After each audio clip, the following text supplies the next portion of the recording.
কিন্তু হিগার মনোযোগ তো এগুলোর দিকে না, হিগার মনোযোগ হচ্ছে গিটার মারার দিকে। হিগা অল টাইম মনে করে গিটারের দিকে একখানা। বাহ বাহ বাহ, মিউজিক হ্যাঁ ভেরি নাইস। এটা এক কাজ করো, আমরা কিন্তু রেগুলার গিটার বাংলাদেশি দর্শকের প্রিয় সিরিজ ব্যাচেলর পয়েন্ট, যেখানে কাবিলা, হাবু, পাশা আর শুভদের পাশাপাশি প্রথম দুটি সিজনেই দর্শকদের হৃদয় জয় করেছিল নেহাল চরিত্র। তৌসিফ মাহবুবের অসাধারণ অভিনয়ে নেহাল হয়ে উঠেছিল সিরিজের অন্যতম জনপ্রিয় মুখ। কিন্তু দুঃখের বিষয়, তৃতীয় ও চতুর্থ সিজনে আর দেখা যায়নি নেহালকে। তখন থেকেই ভক্তদের একটাই আক্ষেপ, নেহাল কই? আমরা তাকে ভীষণ মিস করছি। ব্যাচেলর পয়েন্ট এমন একটা নাম যেটা আমি যেখানেই যাই আমার ভেতর আমি লালন করি এবং আমার অডিয়েন্সও সবসময় লালন করে।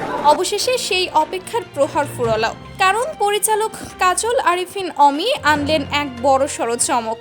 ব্যাচেলর পয়েন্ট সিজন 5-এ আবারও ফিরছেন নেহাল। গত মঙ্গলবার রাজধানীর 5 তারকা হোটেলে এক সংবাদ সম্মেলনে আনুষ্ঠানিকভাবে এই ঘোষণা দেন পরিচালক। এ সময় উপস্থিত ছিলেন নেহাল চরিত্রে অভিনয় করা তৌসিফ মাহবুব। এছাড়াও ছিলেন ব্যাচেলর পয়েন্টের অন্যান্য শিল্পী ও বঙ্গের chief of content Mushfiqur Rahman Manju. America থেকে কবে ফিরবে? নেহালকে চাই, নেহালকে লাগবে।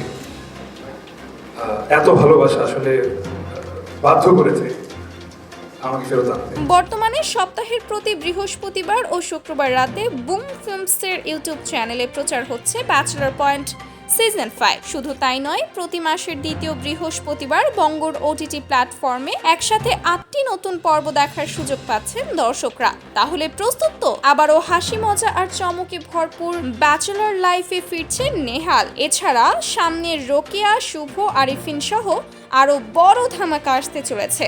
আপনি কাকে আগে দেখতে চান অবশ্যই কমেন্ট করে জানাবেন এবং এরকম সব আপডেট পেতে আমাদের চ্যানেলটি সাবস্ক্রাইব করে রাখবেন। ধন্যবাদ।